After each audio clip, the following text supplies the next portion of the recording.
estrategia futura es cómo entonces hoy preparo el camino para las estrategias que quiero o los servicios que queremos vivir de aquí a 5 o 10 años, que son como cuando uno, no sé si ustedes, quizás es más de mi tiempo, pero hace unos años atrás, cuando yo vivía en Chile, estaba todo el tema de la estrategia de educación 2020 en sí, que fue todo un movimiento. Entonces, más que nada tiene que ver, hoy es 2020, no sabemos exactamente, yo por ahora que estoy fuera de Chile estoy más desconectada con qué cosas, y además que el 2020 para todos sabemos que vino a frenar bastantes cosas. Eh, sí, como hablamos de mediador del cambio, quería hablarles un poco acerca de los cambios que hemos estado viviendo desde el siglo pasado y nuestro siglo. Uno de los cambios exponenciales que hemos tenido entre estos siglos fue el cambio del paradigma económico. ¿Y por qué quiero partir con esto? Porque la lógica dominante que teníamos inicialmente, de cuando veníamos de la industrialización, era que la economía estaba basada en los bienes y los productos, o sea, en los productos tangibles. Después podemos hablar un poco más en detalle de lo que hablamos ahora como el productos digitales, pero si partimos a principios del siglo XX, estábamos hablando de toda una economía que estaba cimentada en lo que eran la producción industrializada de bienes o de productos, más centrado en lo que son los productos físicos. ¿Qué pasa más hacia mitad y finales del siglo XX? La lógica dominante del business cycle economic, que le dicen así, pasó a ser los servicios, el intercambio. O sea, el intercambio tiene que ver con el servicio es alguien que tiene una necesidad y alguien que la presta. El servicio puede ser directo entre esos dos o puede haber un intermediario entre esos dos que permite que ese intercambio se produzca. Entonces, partimos primero, como hablándoles de que nosotros ya venimos de una serie de cambios y el servicio en sí pasa a ser parte del ciclo central de la economía. Por eso también es una de las formas, es una de las razones por las que es importante que es importante la disciplina que salió de lo que es el diseño de servicios. Después otro de los cambios exponenciales fue el cambio del paradigma social. Entonces, hay un cambio en la percepción del rol de los gobiernos y el concepto del servicio público. O sea, este rol del gobierno en sí, de hecho, si queremos hablar de cómo se definió el servicio público, porque estamos hablando que esos son cambios iniciales del siglo XX, que si empezamos a mirar hacia atrás, puede venir, no sé, la era medieval, que después vienen todo lo que son los reinatos, y después vamos pasando, bueno, los países se empiezan a independizar y en sí se empiezan a construir el rol de una entidad que se llamaba gobierno o Estado, y aparecen lo que son los servicios públicos. Entonces, una de las definiciones más tempranas que encontré fue una de Maurice, que no voy a pronunciar su apellido en francés, pero habla de que el servicio público es un servicio técnico prestado al público de una manera regular y continua para la satisfacción de la necesidad pública y por una organización pública. Hay algunos que dicen que no necesariamente tiene que ser una organización pública la que termina entregando. Nosotros tenemos varias tercerizaciones en que de todas maneras el ente fiscalizador y el dueño en sí de la pedida sigue siendo un organismo público. Entonces, ¿qué pasa? Empiezan a aparecer los temas tales como seguridad social, que tiene que ver con garantizar derechos y accesos para las personas. Entonces, la seguridad social tiene como premisa garantizar que las personas suplan sus necesidades básicas, sobre todo si no tienen los medios, y es en este caso que el Estado debe garantizar el servicio. Entonces, la seguridad social requiere abolir el estado de necesidad, asegurando a cada ciudadano en todo tiempo una entrada suficiente para hacer frente a sus necesidades. Entonces empezamos a tener a principios del siglo XX todo este cambio en el rol en el que existe esta entidad que de alguna forma tiene que garantizar o permitir que las personas que no tienen acceso a ciertos servicios puedan tenerlo. Entonces ahí empieza todo el concepto de gobierno, del gobierno que subsidia servicios públicos o que garantiza la entrega de los servicios públicos. A ver, ahí. Entonces aparecen conceptos como las garantías básicas y el estado de bienestar. En sí, la idea es como poner un contexto, no les voy a hablar mucho no voy a profundizar ni en los cambios políticos ni sociales, pero es más que nada para irles contando desde dónde se empieza a tener este lugar como tan central en sí de los servicios. Entonces, ¿cuáles son algunas de las garantías básicas? Son garantías como salud, garantías de educación, garantías de vivienda. Entonces, si nosotros empezamos a ver, nosotros estamos rodeados de servicios, porque si nuestra economía está basada en el intercambio de los servicios y a la vez los servicios, el gobierno, una de las formas más tangibles que tiene el ciudadano de evaluar qué tan bien está o no su política es cómo se están entregando los servicios. Bueno, estamos rodeados de servicios, ya sea públicos, ya sea privados, servicios de transporte, básicos, bancarios, salud, etc. Entonces, si nosotros podemos hacer un resumen, los gobiernos y los mercados tienen esta relación y el intercambio que gira en torno a lo que son los servicios. Entonces, aquí parte mis preguntas como más posicionándome entonces en todo este contexto es, ¿cómo puedo sumar valor a la entrega de los servicios resolviendo los problemas que son complejos? Porque sabemos que cuando hablamos de servicios públicos, hablamos de servicios que tienen como, que siempre están al punto de la fricción o que siempre están vistos, voy a poner el tiempo si no me paso, que no necesariamente tienen la mejor percepción, o es donde los ojos están más puestos y las exigencias son las más altas. Entonces ahí es cuando en mi vida aparece el concepto de service design. Yo tenía todo un contexto familiar en que mi mamá siempre fue usuaria del servicio público por una enfermedad congénita que tuvo, que no siempre estuvimos de servicio en servicio porque era muy compleja y muy cara, y la llevó a tener un trasplante de hígado. Entonces, parte de una de mis preguntas era cómo podía yo ayudar a la entrega porque había vivido como usuaria y no tenía la mejor percepción de eso. Ay, se me asusté, pensé que se me abría la puerta. Eh, entonces, se está prendiendo mi computadora. Bueno, está loca. El service design y lo que es diseño de servicio. Entonces quiero contarles un poco como para alinearnos cuáles son los conceptos a los cuales me refiero. Por ejemplo, ¿qué es un servicio?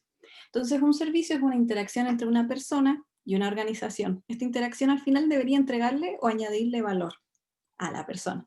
Esa es una definición que me gusta mucho de Daniel Catalanoto. Es una de las más nuevas que he encontrado. Hay otras que habla de qué es lo que hace que vayas a un café y no a otro. Así que pero este en particular el que a mí me parece que para esta ocasión estaba bien. ¿Qué es el diseño entonces?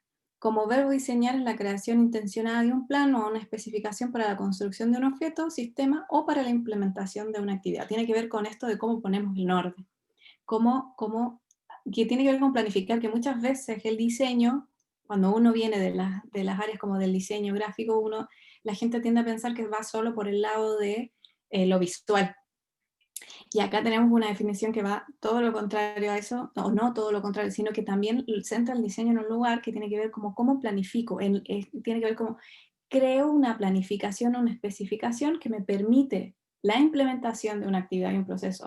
Muchas veces vemos al diseño bastante alejado de lo que es la implementación, o muy alejado de lo que son los procesos, pero este me gusta mucho porque creo que es algo muy actual, de una manera bastante actual y correcta de ver el rol del diseño.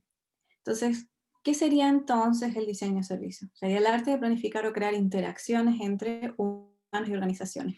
Es el arte de planificar este intercambio. Acá empiezo a contar un poco de mi historia, voy a tomar más. Yo partí en el año 2009, fue mi primer acercamiento al diseño de servicio. En ese tiempo no había mucha documentación en español, no, en español nunca encontré en ese tiempo. Y era toda una disciplina incipiente. Entonces, ¿qué es lo que mi primer proyecto fue trabajar en una unidad de emergencia en el hospital de Quilpué, que justo hoy estoy en la casa de mis papás y es a media cuadra de mi casa. Bueno, elegimos este lugar estratégicamente porque a mi mamá le queda más cerca para todos sus controles. Entonces, ¿por qué partir con la salud? Porque sabía que existía un descontento generalizado por la calidad de la atención pública de salud en el sistema chileno y quería entender por qué y cómo podía ayudar. O sea, si yo les pregunto a ustedes si me pueden decir cuál es la percepción o cómo creen que es el servicio público de salud, probablemente, por lo menos cuando yo empecé a hacer toda esta investigación, el sentimiento generalizado era que la atención de salud pública era mala y que la gente prefería atenderse en los servicios privados. Entonces yo quería entender qué se escondía detrás de ese descontento, si efectivamente tenía que ver con que la calidad del servicio, digamos como la prestación era la que era mala, y entender si esta era mala, por qué, o habían otras cosas que no estábamos o no se estaban levantando o no estábamos viendo de las cuales yo pudiese encontrar una forma de ayudar. Entonces, son imágenes de ese tiempo del hospital de Quilpué. Esta es la unidad, esta es la unidad de emergencia. ¿Y por qué elegí la unidad de emergencia? Creo que les voy a contar una vez que, inicialmente mi única premisa era hacer algo en salud. No era trabajar en la unidad de emergencia, era hacer algún tipo de servicio, diseño de servicios en salud. Entonces, cuando yo me planteé esto, dije, bueno, yo siendo diseñadora, independientemente de haber tenido un rol más de usuaria o de caregiver, como decías, del acompañante de alguien, de un paciente crónico, no entendía cómo funcionaba la salud en Chile. Entonces empecé con varias preguntas, bueno, ¿cómo entiendo cómo funciona la salud en Chile? ¿Cómo me acerco a las personas? De ahí, ¿cómo elijo el lugar y obtengo permiso para hacer estudios? ¿Cómo aplico la mirada del diseño de servicio?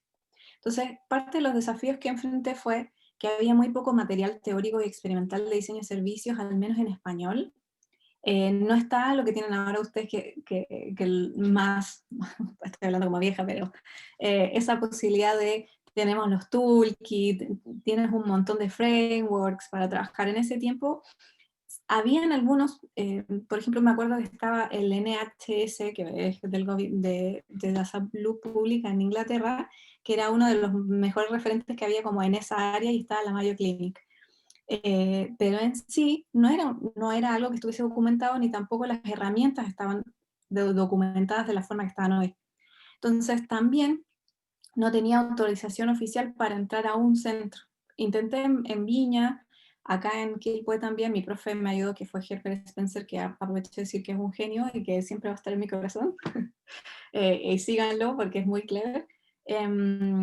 Tenía que definir en dónde iba a ser como el trabajo de campo, y para eso tenía que tener autorización oficial. De hecho, en ese sentido, cuando me fui al servicio de salud, en ese tiempo era como Quillota, ahora están separados, me tramitaron 3 meses para poderme dar permiso para poder hacer oficialmente la investigación. Yo en ese tiempo elegí el hospital acá, me iba y me sentaba en todo lo que era las salas de urgencia como para entender cómo funcionaba. Justo mi mamá en ese tiempo me ayudó, así que fue varias veces, cayó como a urgencia, así que yo entraba a acompañarla y aprovechaba de cuidarla y además avanzar en la investigación. Y no entendía cómo funcionaba la salud porque no había info centralizada. O sea, sí, creo que hasta el día de hoy una de las falencias es que no es transparente el funcionamiento de la salud en Chile ni el rol del Ministerio de Salud de una manera que sea clara. O sea, me acuerdo que armé muchos mapas conceptuales como para poder entender cuáles eran las entidades y cuáles eran sus funciones y cómo estaban conectadas, y eso me llevó tan solo 3 meses. Ahí fue cuando entendí que una de las formas más estratégicas de abordar esta investigación era entrar a las unidades de emergencia. Porque las unidades de emergencia, déjenme ver, sí, aquí les voy a contar. Las unidades de emergencia son la entrada directa a los sistemas hospitalarios. Y ahí vamos a ver un poco más en detalle por qué. Después, todo lo que es la metodología de innovación, que eran en ese tiempo, me acuerdo que tratamos de hacer algunas cartillas con usuarios, que ahí les muestro que inicialmente todo lo que fue recopilar información con los usuarios tratamos de hacerlo de una manera como más innovadora. Ahí me fue mal, de hecho tuve que replantearme bastantes cosas, y a la larga también era estar ahí horas y horas en los servicios de urgencia, era bastante conmovedor y a mí me tocaba bastante. Y eso de todas maneras me ayudaba y me hacía ver de que más ganas tenías de aportar algo. Entonces empiezo a ver todo lo que fue, acá entré todo en un tema como de data visualization, que fue cómo hacer el mapeo del ecosistema de servicio. Aquí yo empecé a trabajar esto es un monstruo, pero estos son, sin mentirles, 50 mapas conceptuales detrás para entender cómo funcionaba en Chile. Hasta el día de hoy puede tener el porcentaje puede estar desactualizado, pero más que nada tenía que ver, bueno, teníamos un sistema público y un sistema privado, y había un ente legislador de todo que tenía 3 opciones, como fiscalizar, administrar. Entonces al final empecé a hacer mapeos a nivel de organización, a nivel de administración y a nivel de entrega del servicio. Y ahí fue cuando me di cuenta que en el sistema teníamos 3 estadios de atención, que es la atención primaria, que es la del consultorio, que ven en todas las, no voy a decir, en las ciudades cada uno tiene como según nivel de población, tenés asignado un centro asistencial de atención primaria, que es el doctor, el de cabecera, el de medicina familiar.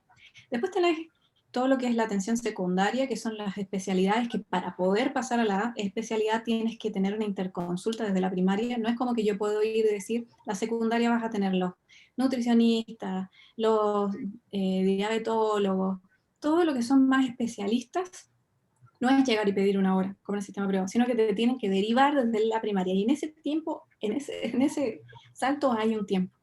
Y después tienes todo lo que es la atención terciaria, que son los hospitales, que ahí van todo lo que sean como atenciones de complejidad mayor, tienes como las operaciones o el acceso a exámenes más complejos que requieren otro tipo de instrumentales. Entonces, para poder llegar a ese terciario, tienes que tener una derivación desde la secundaria. Entonces, ¿qué pasaba? Están las unidades de urgencia que lo que hacen es, no necesitas interconsulta para ir. Nadie te puede decir que no vayas a una unidad de urgencia, que creo que acá se ve. Una vez que tú entras, si pasas por el triage, que es como la forma en que te derivas, tú ingresas al sistema. Ingresas de una. Entonces, ¿qué es lo que pasa? Que muchas veces, o ya sea porque tardaron tanto en dar la atención, terminan llegando de gravedad a las unidades de emergencia porque entre todo ese paso los usuarios se complican en su estado de salud o saben que si van a la unidad de emergencia salen con el problema resuelto más rápidamente. O sea, si necesito una radiografía me voy directo. Entonces ahí también dije, bueno, la complejidad tiene, porque tienen que atender a gente muy grave, pero a la vez es casi como una entrada directa, es como un bypass al sistema. Entonces ahí por eso elegí en particular, por eso también son tan complejas las unidades de urgencia y por eso también tienen tanta mala fama. O de hecho son los lugares donde hay más complicaciones. Entonces ahí empecé a trabajar todo lo que fue, cuando ya entendiendo un poco el funcionamiento, el mapeo de lo que son los actores y las interacciones en el servicio, que esto fue un service blueprint, que hablaba como tiene, de hecho lo separé según los usuarios, porque en ese tiempo tenías 4 calificaciones de triage, que es como según tu gravedad, el 1 era el más grave y el 4 era el menos, y tenías tiempos asignados y protocolos asignados, entonces no era como una experiencia lineal. Después es lo que le comentaba, empecé a hacer entrevistas para entender un poco la motivación y la experiencia de los usuarios. De hecho, esto era una tarjetita. La primera vez que conversamos con mi profe, dijimos, bueno, vamos a darle una tarjeta para que el usuario cuando ingrese a la urgencia, tú le pasas tu tarjeta y mientras va pasando su proceso de atención, él va a ir marcando su estado de ánimo. ¿Qué era lo que me pasó? Que las primeras veces que intenté, nadie me quiso aceptar la tarjeta, nadie me dio bola, fue súper mala la recepción. De hecho, me acuerdo que llegué súper bajo a casa porque dije, bueno, esto no va a funcionar. Después me lo replanteé, si bien logré identificar como pasos dentro de la experiencia, me lo replanteé y dije, bueno, ¿qué es lo que voy a hacer? Cuando el usuario terminaba, cuando ya resolvía su necesidad, yo me sentaba con ellos y empezaba a preguntarles, porque tenía que preguntar, era como, no, inicialmente era pasarles la tarjeta que ellos llenaran y casi que me la mandaran por correo. Entonces eso no resultó bajo ningún motivo. Lo que sí resultó fue eso, de que yo me sentara con los usuarios y empezara a conversar con ellos.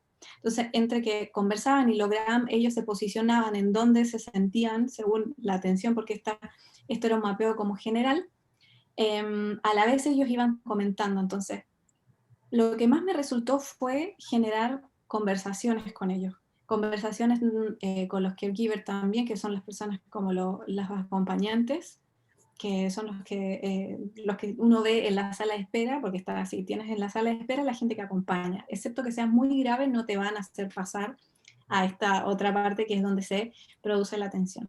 Entonces, una de las cosas interesantes era que los unos son los más graves y eran los que mejor, los más graves, y los unos y los dos son los más de consideración, son los que se ubican en el plano como de que la atención está mejor, y los 3 y los 4 son los que pueden llegar a esperar 4 horas en el mejor de los casos, si es que no hay atorchamiento, si no hay algunos que, uno típicas historias que escuchan, no, yo 24 horas esperando, bueno, es porque son 4, porque no representan una urgencia para el sistema. Y esos son los que peor evaluaban la atención.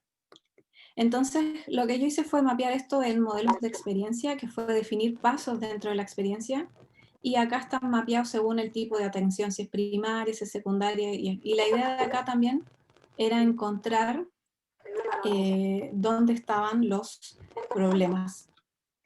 Así que esto más que nada me sirvieron bastante como para ejemplificar. Entonces, cuando les hablaba esto de Data Visualization, yo me encontré con la necesidad de empezar. No sé si hay un micrófono que suena. Sí, que no, como que no lo puedo apagar. Ah, ok, ok. Bueno, sigo. A mí me voy a subir porque así escucho mejor. Bueno, entonces, ¿qué era lo importante? Una de las cosas que yo me di cuenta es que era súper importante poder, en ese sentido, lograr mostrar de una manera visual todos los hallazgos. Entonces, ¿qué herramientas tenía yo como diseñadora? Yo podía, todos estos temas complejos o información compleja, empezar a mapearla de una manera visual. Hoy probablemente lo haría distinto, tendría otras gráficas, era lo que estaba probablemente, en ese tiempo tenía muy pegado el naranjo y el verde y el azul, por ejemplo, pero en sí tenía que ver con esa urgencia de mostrar ese tipo de hallazgo. Entonces, ¿cuáles son una de las conclusiones del caso? Es, a través de la entrevista yo me pude dar cuenta que los usuarios evaluaban positivamente la atención médica cuando evaluaban el servicio de manera general. O sea, voy a reformular, los usuarios evalúan positivamente la atención médica, porque de hecho yo dividí cómo estuvo la recepción, cómo estuvo el tiempo de espera, cómo estuvo la atención del enfermero, cómo era la atención, y les pedí que ubicaran en unos polos negativos o positivos, cómo había estado la atención del médico, cómo había sido la atención general.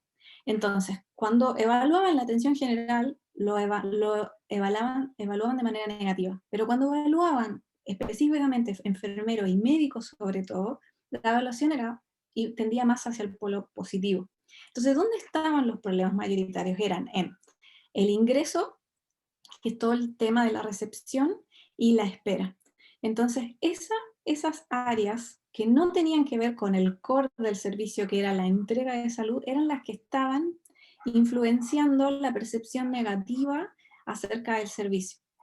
Entonces, ¿qué era lo que pasaba? Existía una falta de entendimiento entre el objetivo del centro y las necesidades que los usuarios existían. ¿Por qué? Porque ese centro, los centros de atención hospitalarias son de urgencias hospitalarias.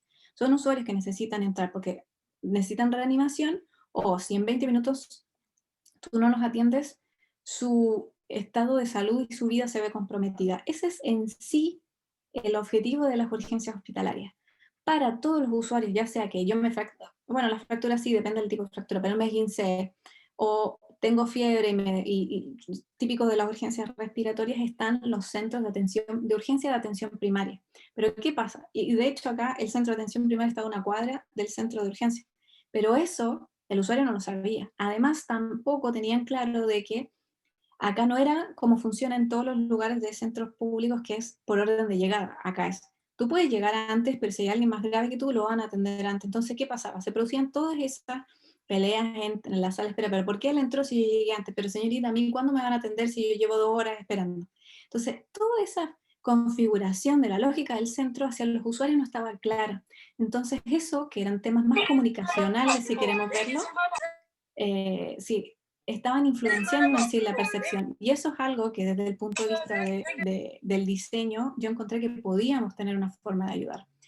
Entonces, ¿qué era también lo que estaba visualizando? Que todo esto escondía un problema mayor de saturación del servicio a nivel nacional, y que tampoco se percibía como una entidad en la que no importa en el lugar donde yo esté, no importa la ciudad en la que... Yo siempre que voy a un hospital, el protocolo es el mismo, o siempre que voy a un centro de salud, el protocolo es el mismo. O sea, no hay una construcción como de entidad de servicio público. Entonces mi propuesta fue más que nada una intervención más global y unificada del servicio.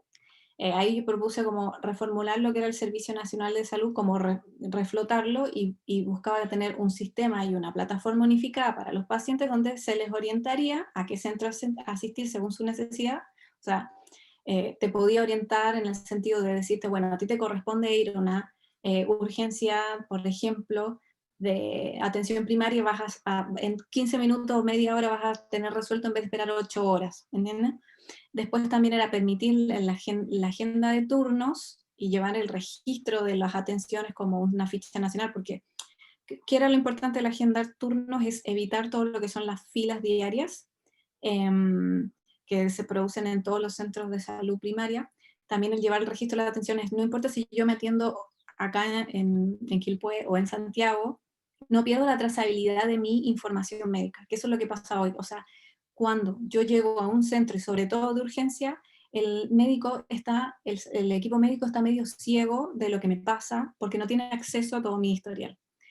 Y también tenía que ver con todas las etapas de prevención, porque todas las intervenciones estaban más centradas más que en prevenir, en ser más reactivos, o sea, en tratar las condiciones médicas en vez de poner el énfasis en que los usuarios no se enfermaran. Eso era como más aquí a nivel global.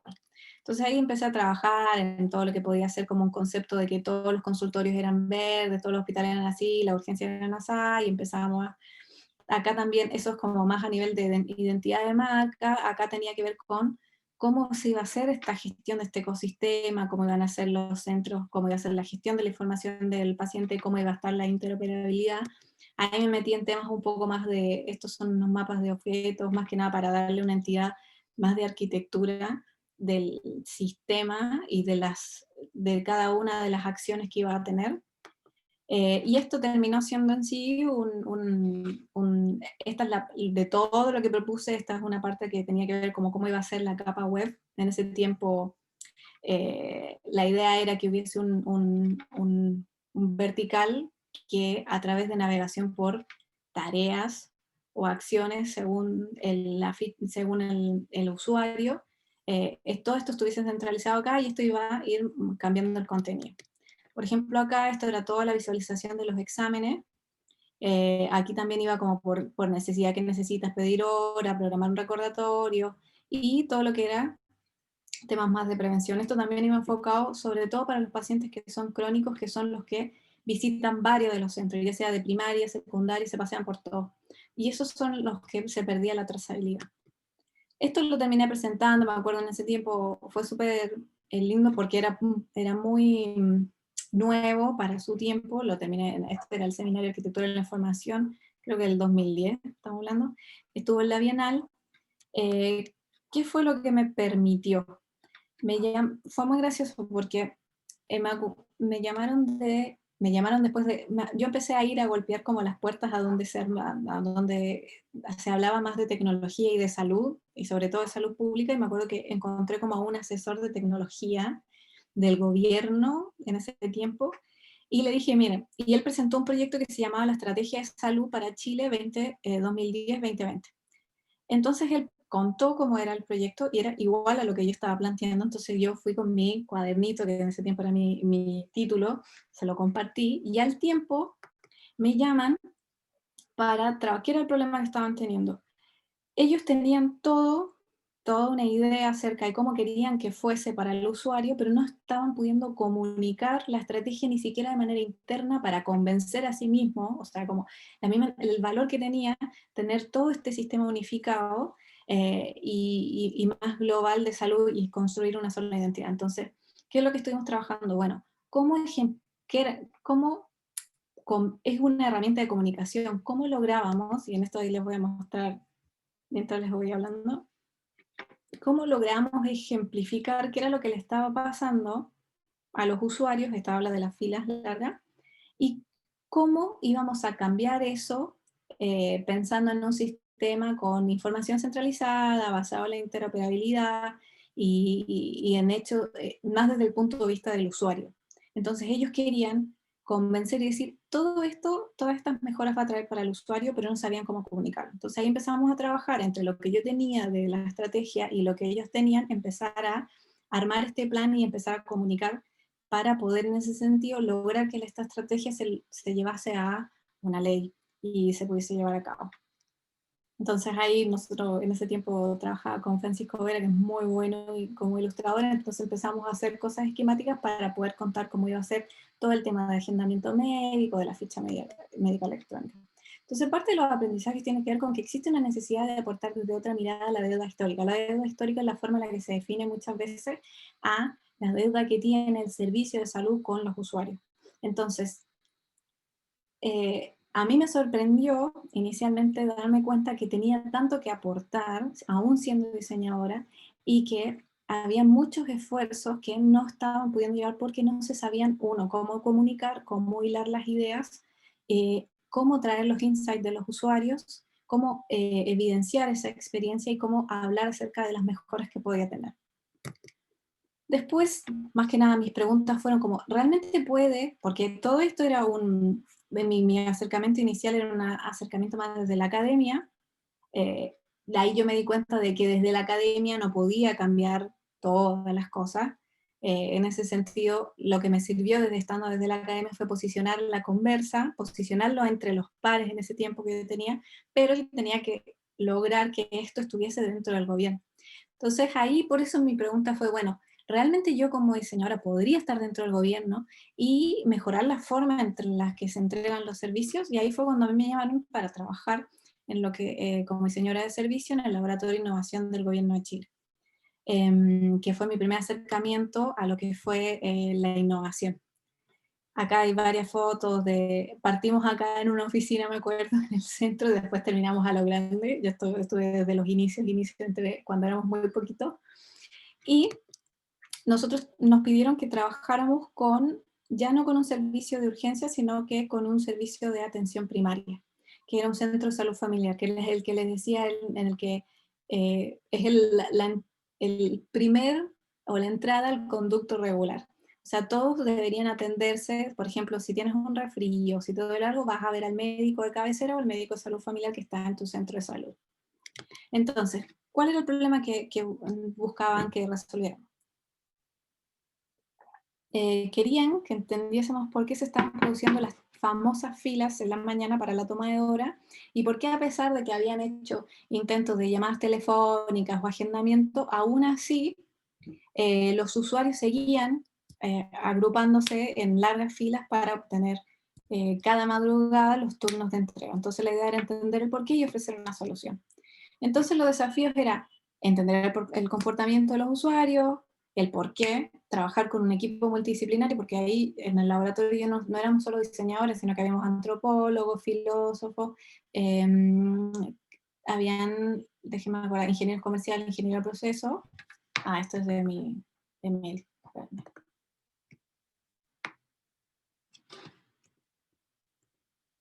A ver, aquí está, lo puedo presentar. ¿Se ve bien, cierto? Bueno. Sí, se ve perfecto. Súper. Entonces, era trabajar con un equipo multidisciplinario porque ya no éramos solo diseñadores y había que equilibrar esa relación entre las necesidades de los usuarios y la capa política, porque ahora yo no era solo, era parte del gobierno. Y también tenía que ver cómo podíamos introducir nuevas metodologías o acercamientos del diseño al diseño de los servicios y las políticas públicas. Entonces, ¿qué fue lo que nosotros empezamos a trabajar? Fue como entender la interacción del servicio y cómo era la entrega del servicio. Para esto nosotros me acuerdo que inicialmente empezamos a llegar a las 7 de la mañana y ya había una gran fila. Después al día siguiente empezamos a ir, ponele 6:30 de la mañana, ya había fila. Después seguimos llegando a las 6 de la mañana y todavía había, o sea, llegamos a las 6 de la mañana y te encontrabas con adultos mayores haciendo fila para la toma del servicio. Entonces en sí, lo que nosotros estábamos evidenciando era que, bueno, existe esta agrupación y cada vez, de hecho nos decían que los adultos mayores, el problema era que en invierno se ponían, desde muy temprano llegaban y se estaban exponiendo mucho más. Eso más que nada la evidenciar. Entonces, ¿qué empezamos a hacer? Nosotros empezamos a tratar de perfilar a los usuarios, entender sus necesidades y sus aspiraciones. Entonces, ¿qué era lo que hacíamos? Nosotros, más que nada, empezamos a hacer entrevistas con ellos, con cada uno, y entender por qué venían, si podían tomar la hora más tarde porque estaban llegando más temprano. Entonces ahí llegamos, esto es uno de los perfilamientos que hicimos, fue una usuaria que se le denominaba la policonsultante, que era una usuaria que tenía una alta tasa, era un porcentaje mínimo de usuarios, pero que tenía una alta tasa de consulta.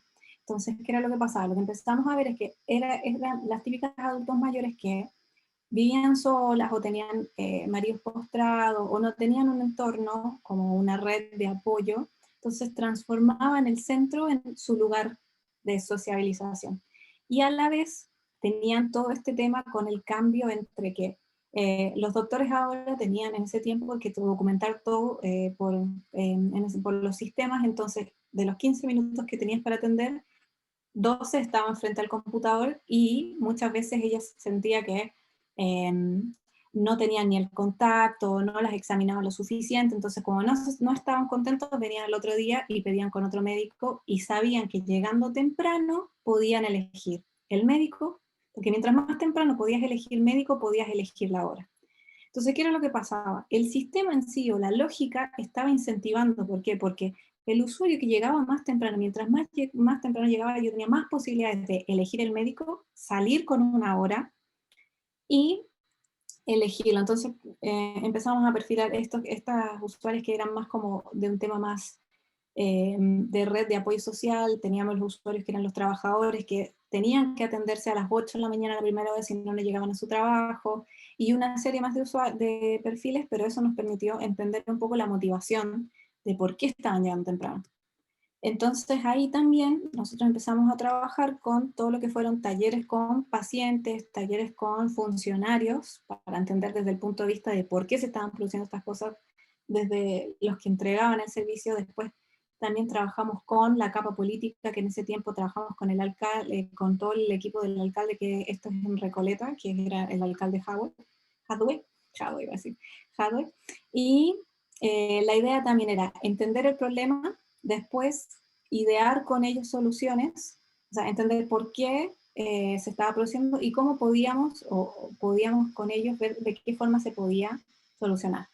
Con todo esto nosotros lo que llegamos fue a hacer una propuesta que era un servicio holístico e integral para cada persona, porque ahí entendimos que no era solo un tema de entrega de servicio de salud, sino que tenía que ver con cómo integrábamos la mirada holística completa que tiene que ver todas las entregas que son como cómo insertamos a estas usuarias o estos usuarios en comunidad, para los que no tienen una red de apoyo. Entonces ahí te das cuenta que la mirada del ciclo familiar, tenía esta mirada de que no es solo un tema de salud, sino que es salud física, salud emocional y la construcción de relaciones. Entonces nosotros hicimos una propuesta que fue un servicio de admisión e información, porque teníamos que ver de qué forma se perfilaba la entrega de horas, que permitía un acceso multimodal, o sea, de hecho propusimos atenciones presenciales, telefónicas y hasta digitales a las prestaciones de movilidad y controles crónicos. A diferencia de los servicios actuales que elaboran por orden de llegada, ya sea presencial o telefónicamente, ¿por qué? Porque los servicios de telefonía lo que hacían era trasladar la fila al teléfono. O sea, seguía repitiendo el mismo patrón. Entonces, nuestro servicio buscaba adaptarse a la entrega y priorización de horas según el perfil y las necesidades. O sea, si el usuario lo que necesitaba era una consulta, por ejemplo, con el psicólogo, poder derivarlo. Y así todas las horas que eran estrictamente, por ejemplo, de índole física, poder empezar a derivarlas mejor. Entonces ahí trabajamos con los usuarios y armamos, como le pusimos este nombre, que entre ellos que ellos lo eligieron, que fue Vivamos Mejor Salud, que iba a ser el nombre del programa con el cual íbamos a empezar a trabajar. De hecho, nosotros hicimos muchas como estos son los mock-ups que armamos de cómo podrían ser los centros. Aquí estábamos hablando bastante sobre la información de prevención, entonces cómo podíamos hasta ordenar los códigos gráficos dentro de los centros, porque los centros además tú entrabas y tenías un montón de información pegadas en papelitos pequeños, entonces la gente se perdía todo lo que eran las campañas de prevención. Entonces era cómo ocupar todo el espacio para incentivar las campañas de prevención, además dar la entrega de horas de manera como más asociada a lo que el usuario realmente necesitaba y centralizar esa información. ¿Cuál uno de los desafíos que nos encontramos nosotros? Fue como cómo probábamos estas hipótesis. Entonces, ¿por qué? Porque una cosa es, ¿cuál es el problema que tenían? Es que llegaban las bajadas de intervenciones desde el ministerio a los centros, pero no se probaban. Entonces, uno, que no sabían cómo ejecutarlas y al final cada uno de los centros terminaba ejecutándolo como le parecía o como podía, a la larga no tenías ese espacio de prueba, que es como cuando uno dice, ¿cómo prototipamos esto? Entonces la duda fue, ¿cómo podemos prototipar y comprobar estas hipótesis? Entonces una de las cosas que encontramos, que una de las metodologías que estaba dando, eran los Living Lab. Entonces, ¿qué es un Living Lab? Es un laboratorio viviente, es un concepto de experimentación y co-creación donde se testea conceptos de escenarios potenciales y o ideales con participación de usuarios y funcionarios. Entonces, ¿cuál es el objetivo? Validar y perfeccionar ideas, productos, servicios en un escenario ideal que tiene que ver con abstraído del mismo centro y generar aprendizaje y ver qué puede ser aplicado en entornos de vida real, a corto o a largo plazo. Entonces, ¿qué queríamos probar? Lo que estábamos proponiendo, lo que propuse fue un nodo integral con una mirada de salud familiar. Entonces la idea fue armar una unidad básica de salud que tenía que ver con un paramédico, un administrativo, con roles administrativos también, y un módulo para enfermeras y para un médico y un psicólogo. Entonces ahí atendías todo lo que era salud y todo lo que era más psicosocial, que era más del lado del psicólogo. Entonces, ¿qué fue lo que planteamos? Nosotros ahí armamos unos módulos como para montar una prueba dentro del mismo laboratorio de gobierno con pacientes de verdad y con funcionarios de verdad. Entonces, la única diferencia es que los aislábamos, en cierto punto, los aislábamos del centro para no intervenir la dinámica y de equivocarnos o de encontrar oportunidades de mejora, no alterabas en sí el mismo servicio, pero sí podías probar cosas como los protocolos, que era lo que estábamos proponiendo en este tipo de centro. Entonces, ¿cuáles son las conclusiones en sí de la experiencia? Quienes diseñaban los servicios estaban muy desconectados de la realidad de los centros y de las personas. Nos pasaba que cuando nosotros llevábamos estos como aprendizajes a las mesas más del ministerio, era como, realmente no podían creer que estaba pasando. Pero por otro lado también venía todas estas bajadas, que era en la cúpula, o sea, más que nada el organismo definía cosas que después, uno, no sabían cómo implementar y tampoco estaban considerando el cambio cultural, ya sea para los pacientes o para los mismos funcionarios. También uno de los aprendizajes también fue que estas metodologías de diseño no venían a borrar los aprendizajes ni a decir todo lo que se hizo antes estuvo mal, sino que venían a complementar con una nueva mirada para enriquecer los servicios. Y este es un error que a veces uno puede tener de que, bueno, nosotros ahora traemos como la posta, como se dice en Argentina, o te traigo ya se me olvida, eso se me olvida, los dichos más chilenos, te traigo la última papita si quieren ver. No, no era así, porque realmente todo lo que se había hecho tenía una razón de ser y obviamente hay un conocimiento que como diseñador yo no podía tener, que tenía que ver como cómo eran las políticas públicas, cómo se gestionaba un centro y todo ese tipo de cosas.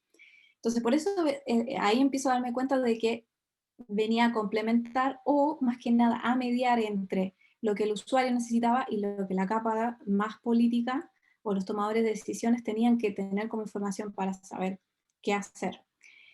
Un diseñador de servicios solo no podía llevar un cambio tan grande adelante y necesitaba más que un equipo multidisciplinario, era un impulso. O sea, como que ahí en el laboratorio tocamos el techo, en el sentido de que nosotros podíamos probar la metodología, de que podía sacar insights que antes no estaban, pero para eso tenía que ser una política pública. Entonces, para eso tenía que ser algo impulsado desde el mismo Ministerio de Salud o desde el mismo gobierno. Entonces, los aprendizajes van como, existía una brecha entre las metodologías de innovación y la real implementación del servicio público. ¿Por qué? Porque nos quedábamos en el prototipo. Entonces, ¿cómo yo hago saltar del prototipo a una política pública o a un servicio, o que esto al final termine llegando a un servicio? Entonces, ahí yo me di cuenta de que yo, en mi mismo perfil, adolecía de un montón de cosas, de cómo saber implementar esto, cómo sé cómo mide, porque esos son los lenguajes que empezás a hablar en el gobierno, como cuál va a ser el impacto, números, y yo no tenía idea de nada. Una de las razones por las que hoy estoy trabajando en servicios financieros tiene que ver porque ahora sí estoy enfocada en no solo la parte de ideación, sino en la implementación de productos masivos, toda esa parte y el aprendizaje que necesitaba para terminar de complementar mi perfil lo estoy teniendo hoy.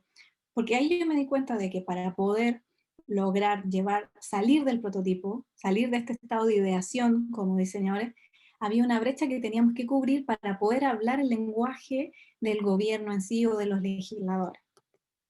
Entonces, Si yo me empiezo a preguntar y empezamos a ir más como al cierre de cómo podemos entonces impulsar los cambios que se necesitan, el rol del diseño está en articular las conversaciones necesarias y acercar a los usuarios a los tomadores de decisión, entender el contexto y el desafío de las políticas públicas de una manera holística.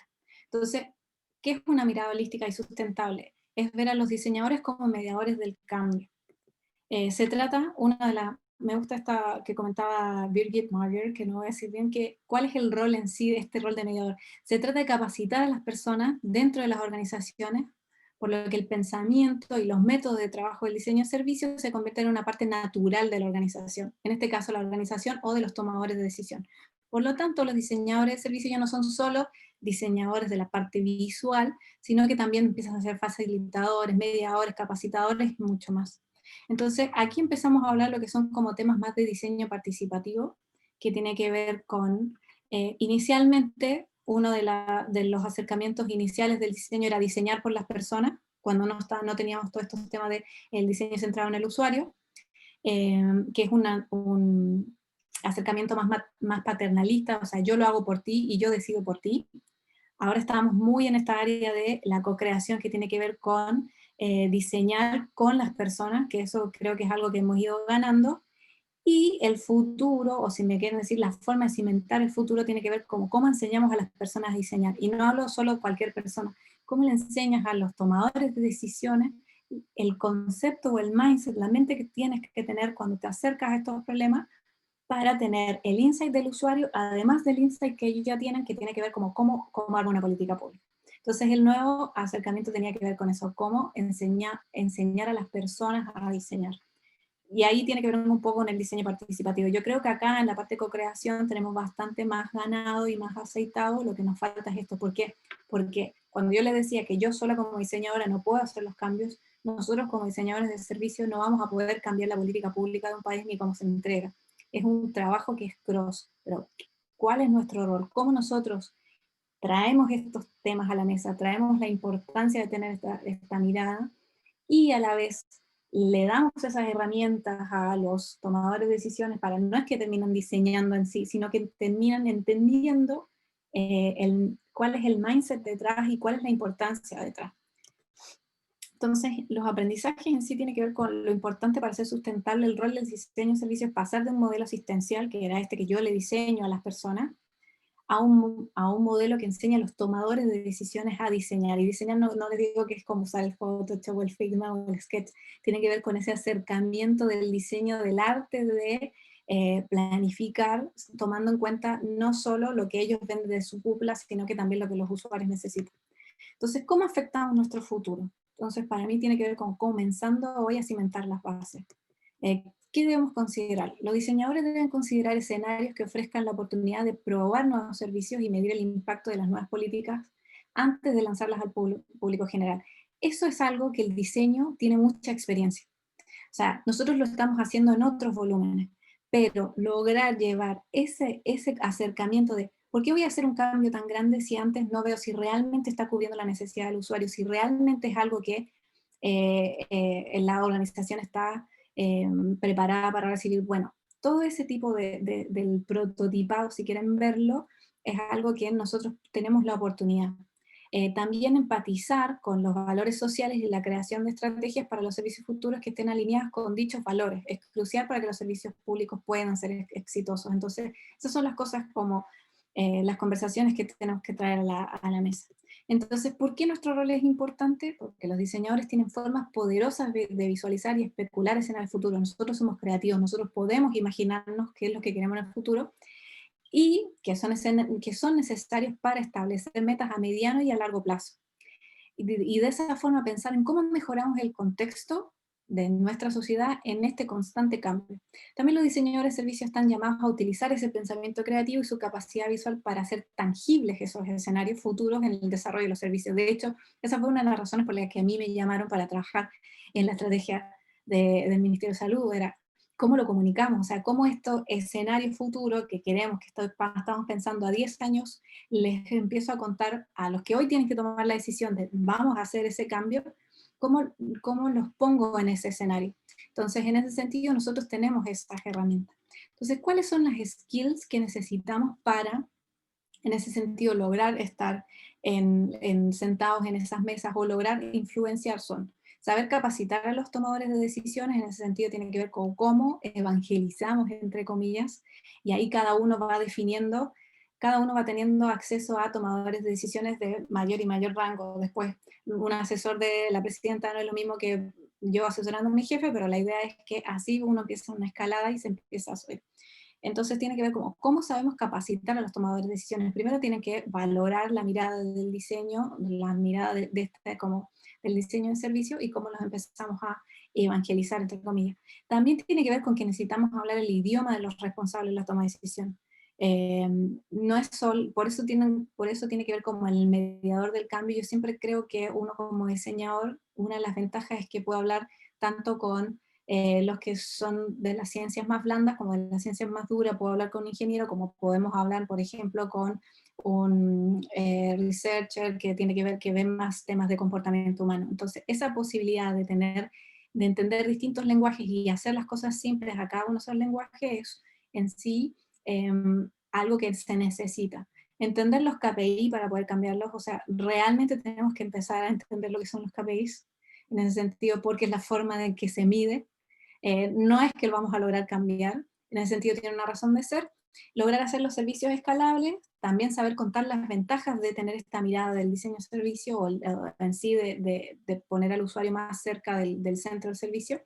Evaluar los riesgos es algo que también es un skill que vamos a necesitar, y reducir las incertidumbres. Cuando nosotros hagamos este cambio, estas son las posibilidades de riesgo. ¿Cómo reducimos ese riesgo? O sea, cuando les hablaba de esto del cambio cultural, ¿cómo lo vamos reduciendo? Sí, está bien.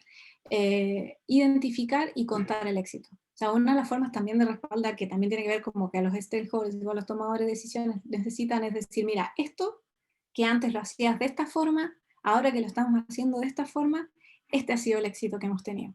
Entonces, estas son parte de las skills que podemos ir desarrollando. No digo que, cada uno de nosotros tiene que tenerlas todas, porque para mí cada uno va teniendo sus ámbitos de especialización y para eso va teniendo algunas de esas skills. Entonces, ¿qué podemos diseñar? Nosotros podemos diseñar. Tenemos posibilidad de estar en la salud, en educación, tenemos algo que decir en transporte, tenemos que decir algo en vivienda, tenemos que decir algo en la calidad de vejez. Y es importante esa mirada holística y sustentable, porque yo sé que venimos todos de un contexto en el que decimos que siempre el usuario está en el centro y somos muy humanocentristas.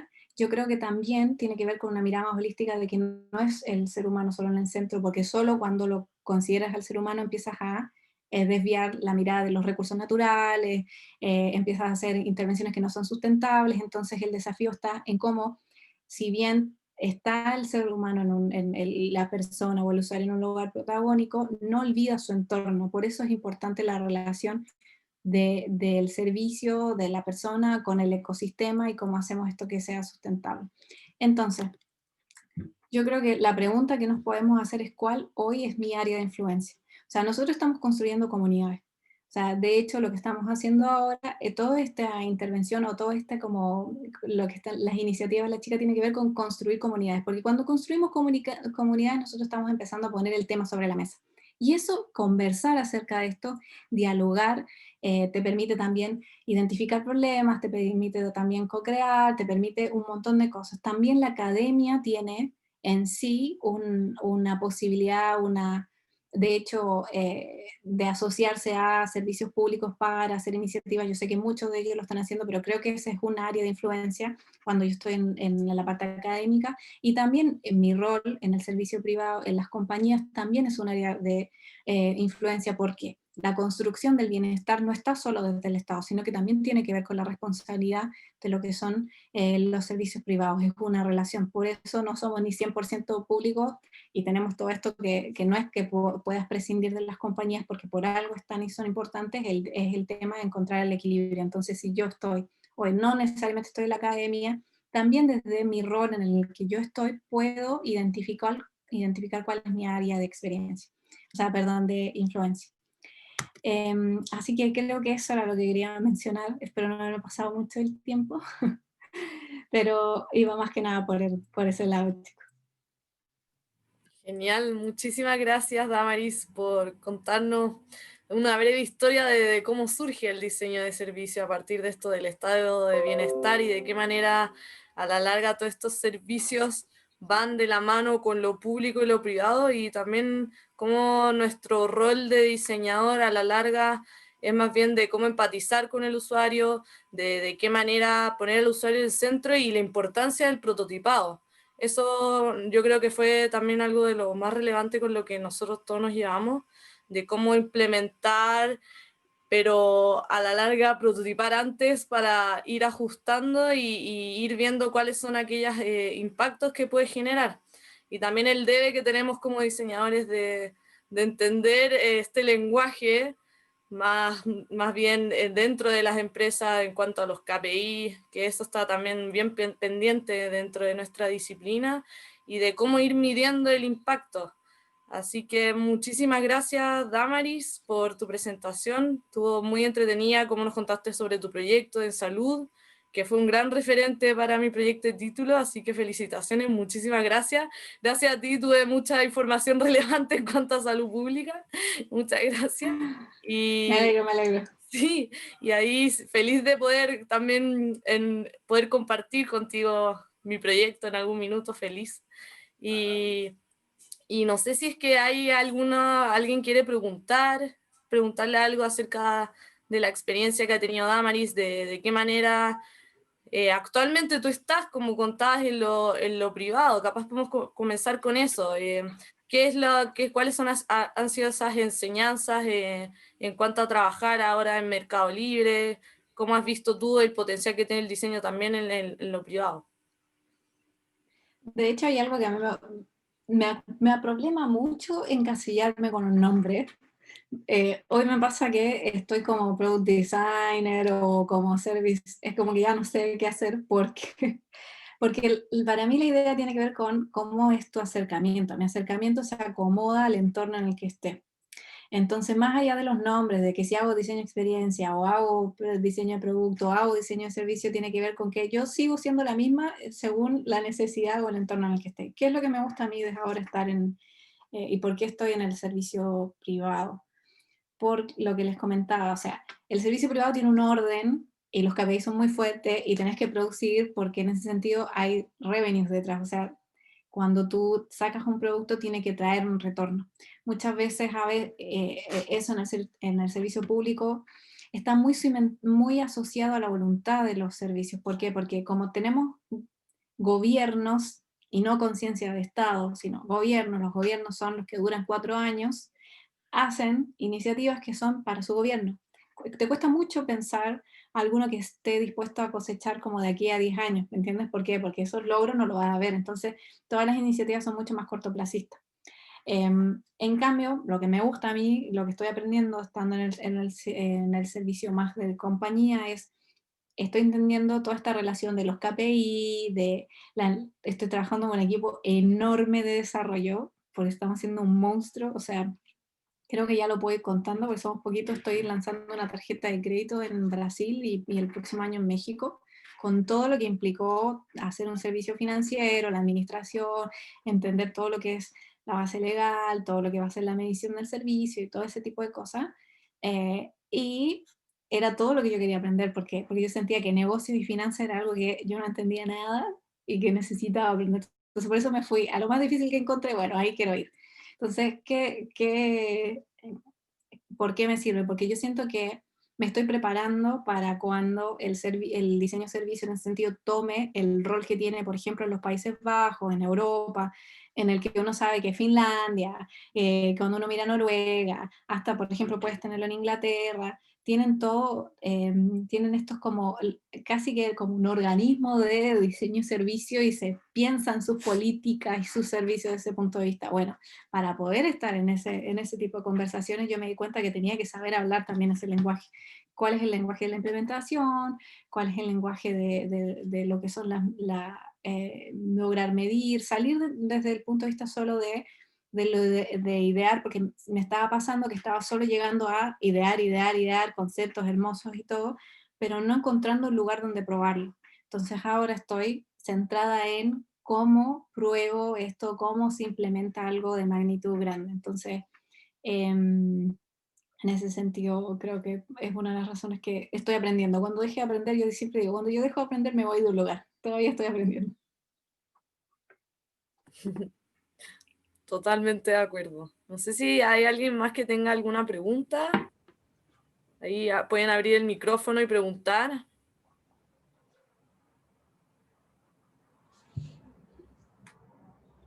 Parece que no. ¿Estamos? Bueno, igual A está mí sí me mi... gustaría hacer una pregunta. Ah, buenísimo. Obvio, adelante. ¿De qué forma en un servicio realizas como, bueno, más bien pones un límite, ¿no? O sea, porque, por ejemplo, hablando del tema de pacientes, o sea, un paciente pues puede iniciar su, digamos, o sea, puede iniciar su atención desde el momento en que, no sé, sufre un accidente o tiene un algo y ya sea un familiar o él mismo habla el número de emergencias y van a verlo, ¿no? Hasta que puede terminar también en el momento, no solamente que sale del hospital, sino cuando, no sé, ya años después, se saca estudios o algo así y ya ve que su problema ya por fin se solucionó, ¿no? O sea, ¿de qué forma ponen como los límites de un inicio a un final de un servicio? Porque entiendo puede ser, o al menos en mi experiencia, se puede colocar desde distintos, o sea, puedes iniciar desde distintos puntos hasta terminar también en otros distintos puntos. Entonces, pues mi duda es más o menos cómo ponen sus límites en los servicios.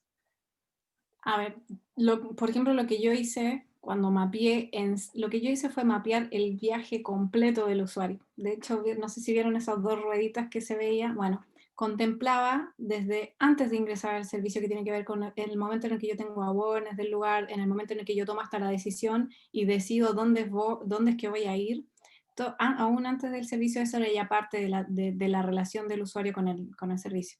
Después estaban los pasos divididos como en la atención, que tiene que ver con en sí la prestación médica. Pero después de eso salía toda la parte exterior, que es esta que les comentaba, la parte interior o la parte dentro, si se quiere ver, era todo lo que era la prestación médica. Toda la parte exterior tenía que ver con esa relación que parece no directa, pero que está, ya sea con las campañas de prevención o cómo haces cuando el usuario se va del centro, siga manteniendo sus tratamientos. Eso, en mi visión, es un círculo.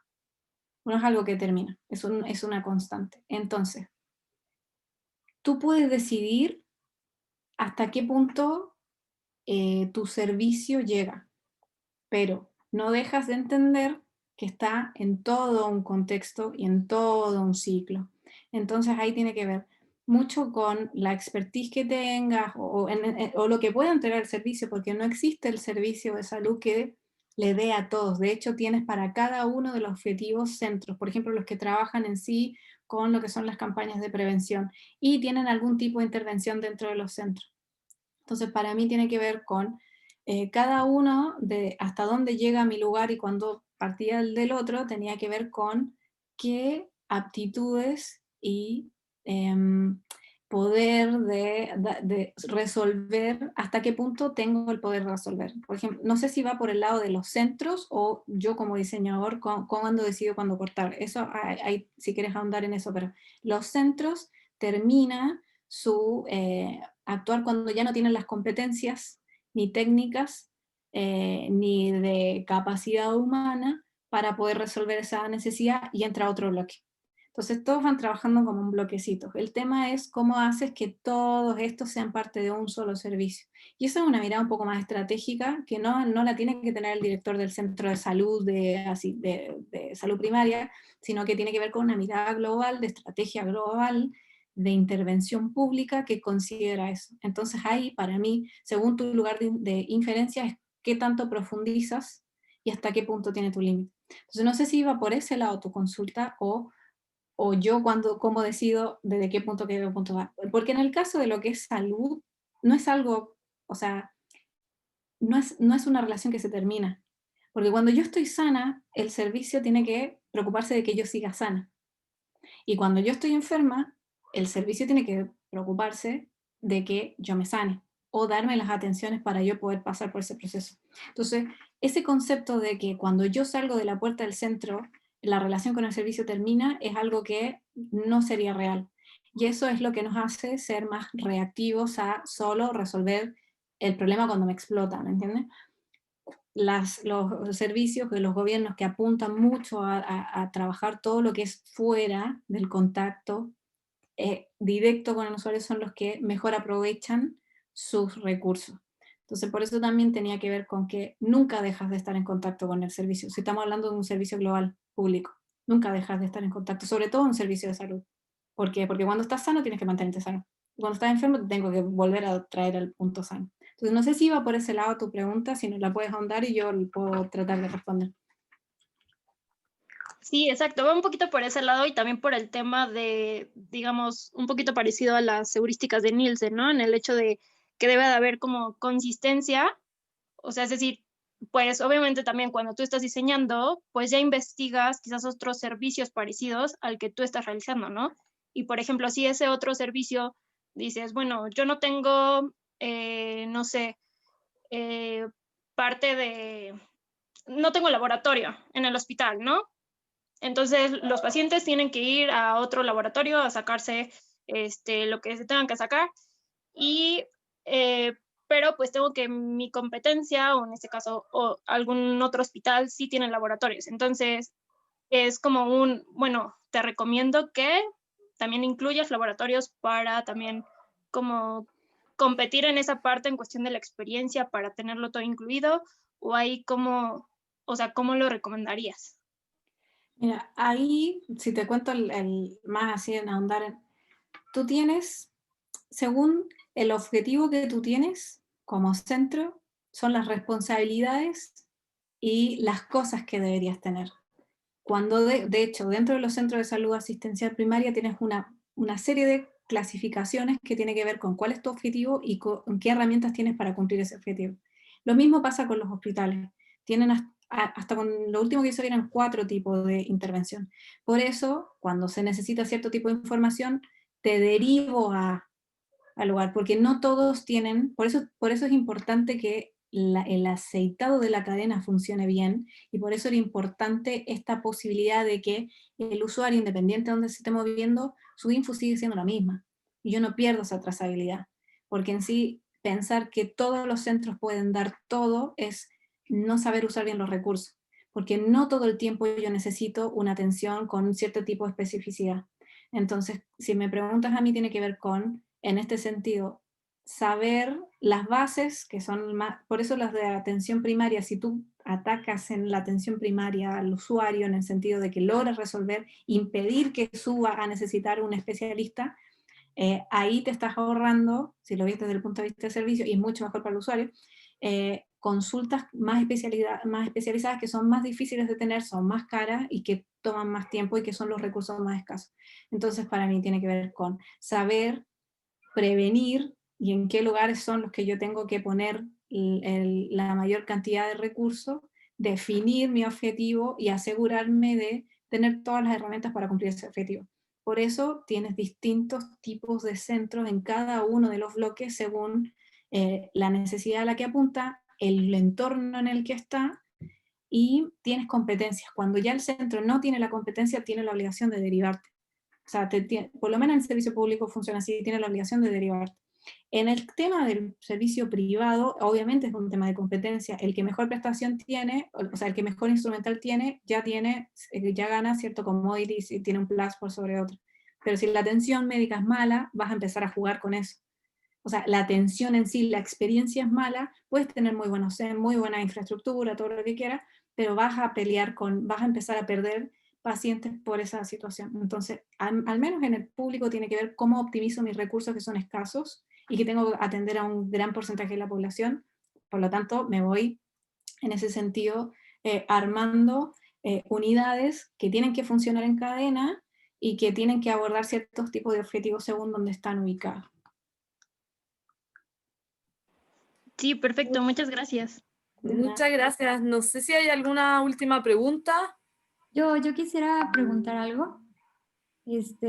Bueno, me gustaría saber de tu rol, o sea, cómo es tu rol ahorita dentro de Mercado Libre, porque sé que eres Service Designer Lead, entonces me gustaría saber cómo se desenvuelve, qué tareas tienes, cómo se hace. Es mucho, soy como el psicólogo de mi...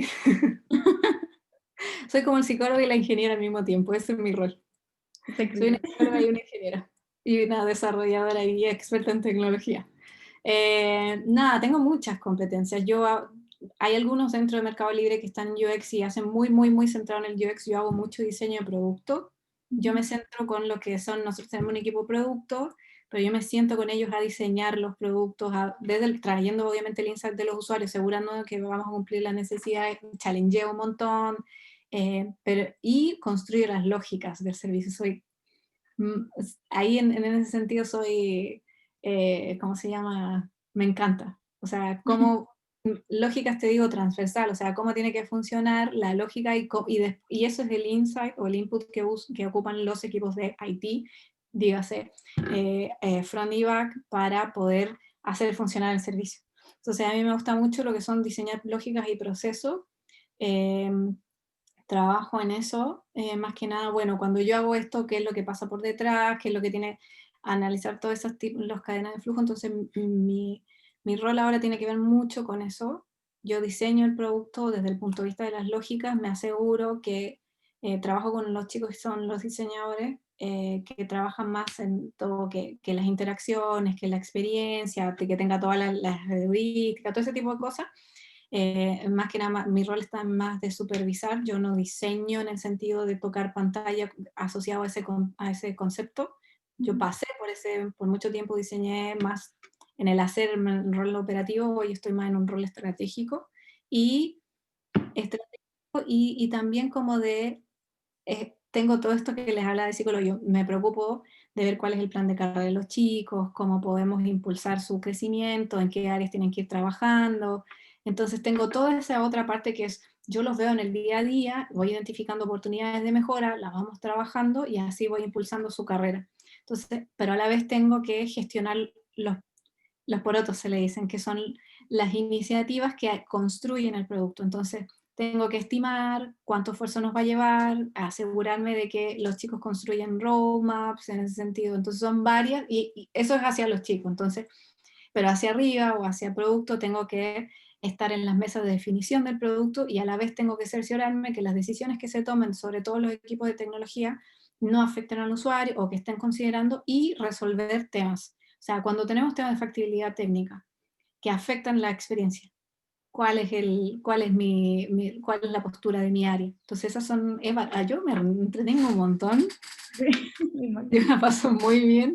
No te puedo decir que son todos los roles de líderes en Mercado Libre así, yo estoy dentro de uno de los proyectos más importantes de la empresa, ha sido bastante interesante, súper desafiante porque trabajé con todo lo que es procesamiento de transacciones, lo que es un mundo, un proveedor externo, lo que implica tener un proveedor externo trabajando todo lo que son los temas legales, o sea, lo que nosotros hacemos, yo me tengo que asegurar también de que se cumplan los términos legales y que sean suficientemente claros cuando tienes esos como ambigüedades en la ley que te dice tienes que hacer algo pero no te dice cómo. Entonces todo ese tipo de definiciones, yo trabajo muy codo a codo con la chica de producto, que es, obviamente ya ve todo, más que nada, tiene todo el conocimiento bancario. Entonces viene de muchos años de trabajar en la banca y tiene todo ese tipo de conocimiento de bagaje del cual yo aprendo, pero yo tengo todo el tema, bueno, del producto, cómo se diseña, cuáles son las lógicas detrás, cómo vamos a identificar los casos, los flujos más importantes, cuáles van a ser las features, cómo vamos a ir midiendo, cómo nos adelantamos los problemas. Yo estoy siempre ahí adelantándome a los problemas y levantando la mano y diciendo, mira, a mí me parece que si vamos por este lado esto puede explotar. A veces me dan bola, si no, esperan que explote para darme la bola y ahí yo digo, se los dije. Así que este es mi rol más que nada. A mí me re gusta. Sí, soy re mala con la burocracia, obviamente, de las compañías. Soy más tengo todo lo que es la planificación, pero el proyecto que yo tengo tiene esa necesidad de estar en constante cambio y estar dispuesto a mover la planificación. Entonces, para alguien muy estructurado, es una pesadilla. Para mí, que me gusta jugar ajedrez, yo voy moviendo la pieza, se me cae alguna cosa, muevo esto por acá, entonces va muy así. Okay. Sí, pues es más un rol como de ver todo como desde fuera para ir planeando, ¿no? Sí, es como que tengo que tener distintos niveles de visibilidad. O sea, desde que hacia el usuario la mejor experiencia esté llegando, que todo lo que hagamos sea factible y que a la vez le sirva al negocio.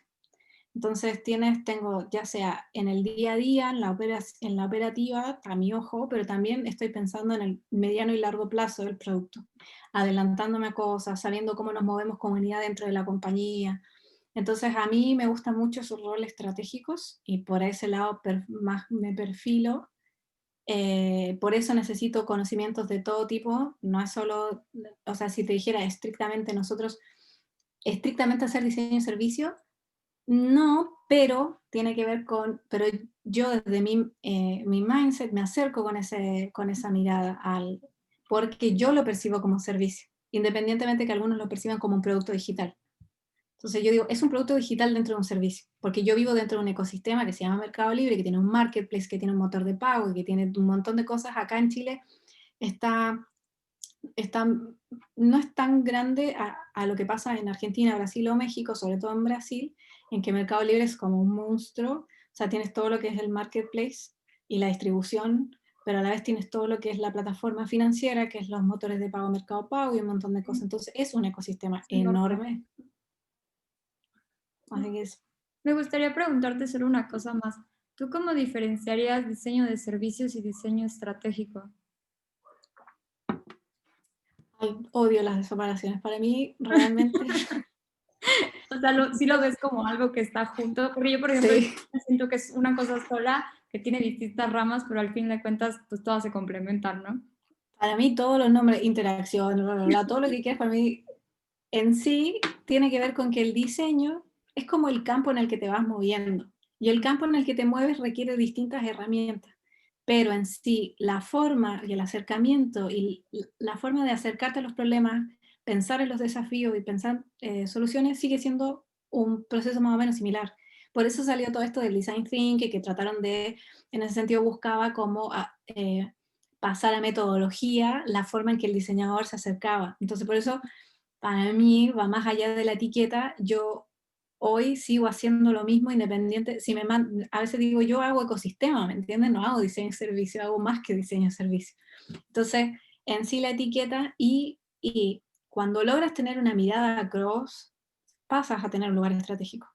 Entonces, entender cómo funcionan los servicios es una mirada estratégica. Entonces, a mí personalmente, yo no soy muy purista probablemente en la academia sí vas a encontrar las razones, pero para mí los límites están súper difusos en sí. Y una cosa te lleva a la otra. Ok, pues muchas gracias por contestar mi pregunta. Está muy interesante.